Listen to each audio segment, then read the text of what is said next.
If you are 29 and you feel like you are failing in life right now, I need you to watch this video. 3 weeks ago, I was on this channel and I was undecided what I had planned, what I was going to do with my life, how was I going to show up. And so today I decided to make a video for you 29-year-olds because I'm a 29-year-old, okay? And I know that when you get in this space of you're at the end of your 20s and you're trying to navigate, like, what is 30 going to look like? I have to prepare for this and have this in order and should have been doing this by now and I should be here, giving yourself all of these different deadlines, and you're being hard on yourself. Things shouldn't have to be that way. We shouldn't have to be thinking, we have to be in a certain place in life just to feel like we're accomplished. I mean, this is what my channel is about. My channel is about letting go of tying your identity to these things that are external. Everything should be internal and then it should reflect back into the real world. So you shouldn't be tying your life to these things because, like I said in a previous video, you never know when certain things are going to happen for you. You can do the work, you cannot wait on opportunities, and you can take control and try to make opportunities and create opportunities for yourself. However, you're not in control of when those things happen for you. All you can do is do the work and then see how things start to flow for you. And when your harvest comes in, your harvest comes in. But guess what? You have sowed your seeds. Today, I wanted to talk about these tips and things that you should be focusing on if you're in a space where you feel lost, if you're in a space where you feel like you're stagnant or you're blocked, or you just don't know what are your next steps, what 30 is going to look like for you because you haven't even gotten started. You feel like you're a failure. You feel like you're not where you're supposed to be. These tips are going to help you to just see, okay, where am I? Or, okay, I could put this into practice. So I don't like nobody to waste my time, and I'm not going to waste yours. So we're going to get right into it. So the first one is going to be self-discovery. A lot of people take it as self-love, or you're doing these things for yourself, like going to get your hair done, going on a vacation, and that's fine. Self-discovery could be something like a solo trip if you haven't traveled or you haven't done something new in a while, or you haven't ever done it at all. Like, let me try this, let me try something different, let me try something that I'm not used to. You have to be in a space where you're willing to embrace doing something differently. You're willing to show up and say, okay, I'm not used to doing it this way, but I'll try to do it this way. And then now you're discovering self. Now you're discovering, okay, this is something that I did like. At first, I didn't have an open mind to it, but now I'm in a space where I connect with this. And this is something that I may continue to do in the future. You want to try it all. I made a video about this on my other channel. I was saying that I ended up making that channel only reaction content. And I did that because I know my audience over there. I was willing to throw different videos up. I ended up just saying, okay, this is what's working over there. I'm going to continue to do more of this. That's what you have to do with self-discovery. You have to see, okay, let me just try out different things and then let me see what sticks. And then once you try out these different things, now you're discovering, okay, this works for me. So I'm going to do more of this because this is what works. Number 2 is going to be a big one. The big one of them all. Stop comparing yourself. Everybody has a different timeline than you.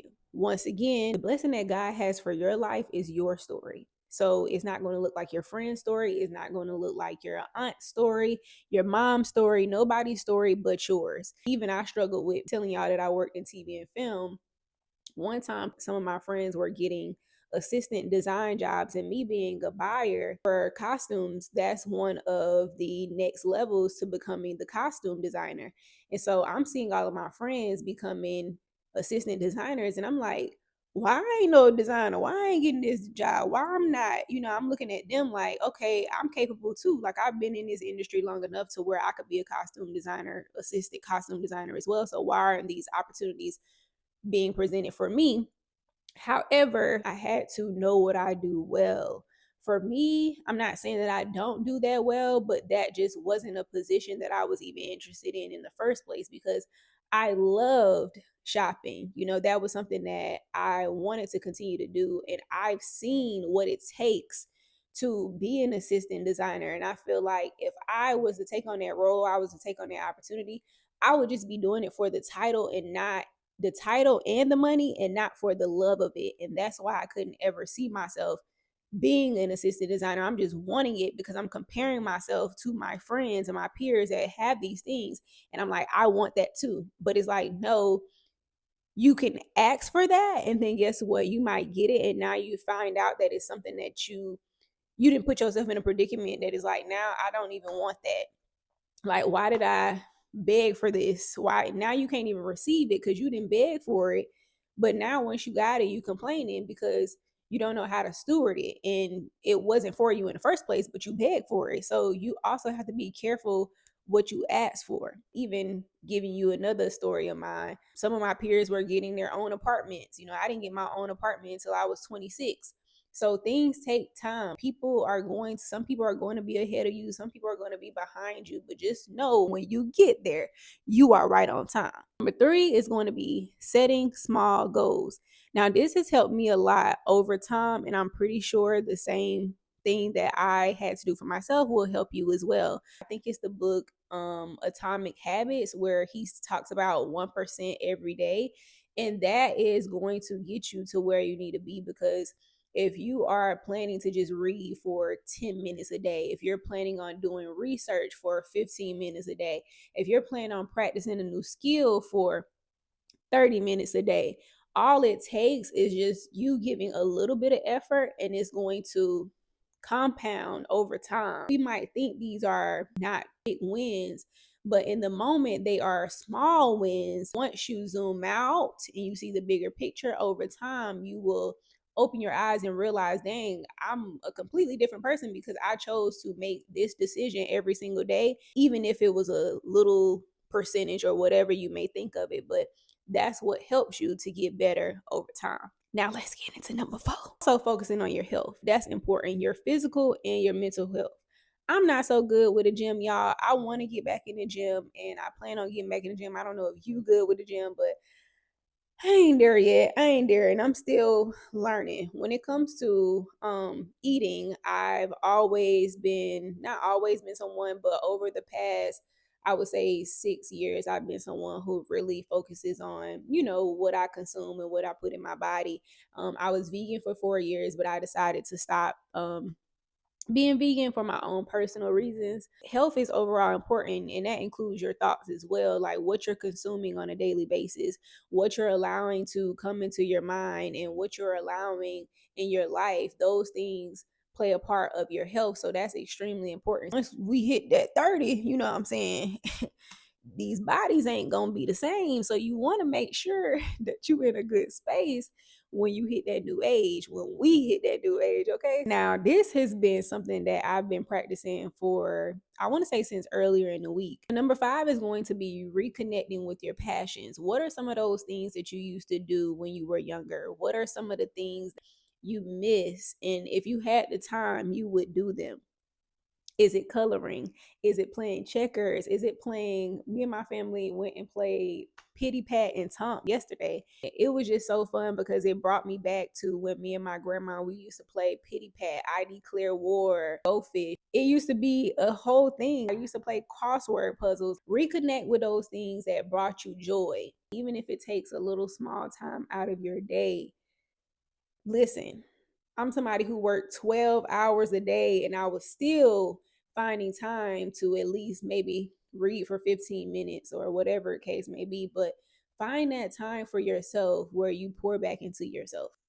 That inner child is like, hey, I'm over here.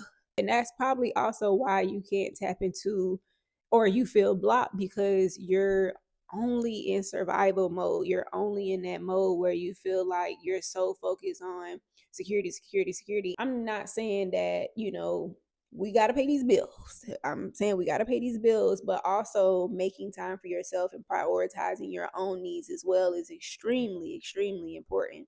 The next one, I didn't lost the numbers, y'all. But you want to surround yourself with positive people, positive vibes, positive energy, because energy is everything. If you are around people who drain you, you now need to reevaluate your circle, because now it's affecting you. Now it's affecting you mentally. It's affecting you physically. It's affecting you spiritually. However, it's affecting you, it's affecting you. So you need to observe what's going on around you, how these people are making you feel. Are they draining you, or is this person energizing you? The biggest thing that you could watch out for when around people is how your body is feeling. Do you feel safe? Do you feel, you are at danger? How do you feel when it comes to your safety when you're around certain people? And your circle matters. Me and my friend the other day was talking about holding each other accountable, and making sure that we on our P's and Q's, and we get on our Zoom, and we showing up for ourselves every single week. And how can we hold each other accountable?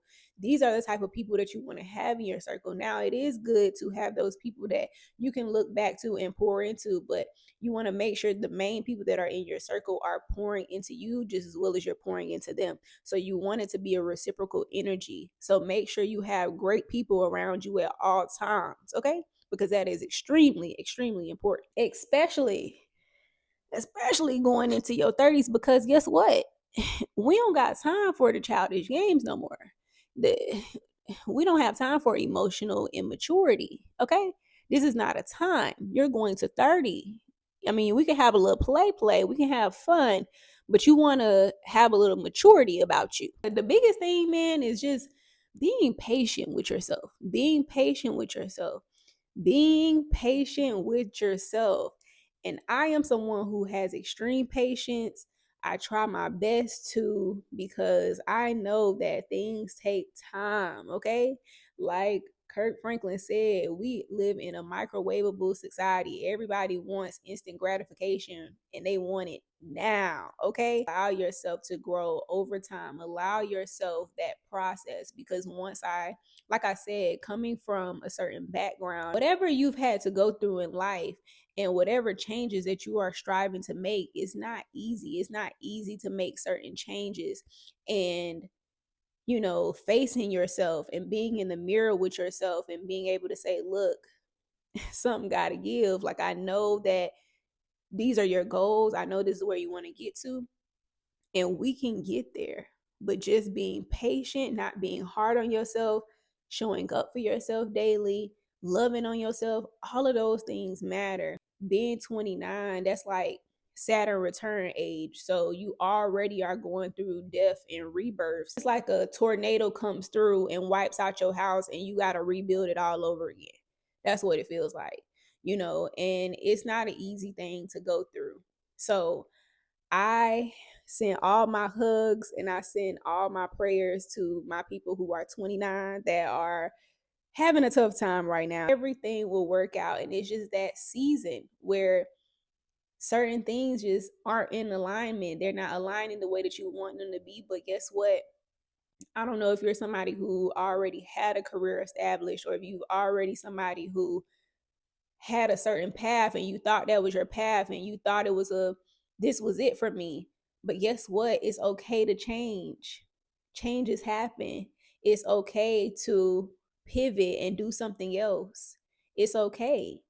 And nothing is wrong with that. So I thank y'all for tuning in to this video today, and I hope this inspired somebody. I hope these tips help you to get through this season of your life.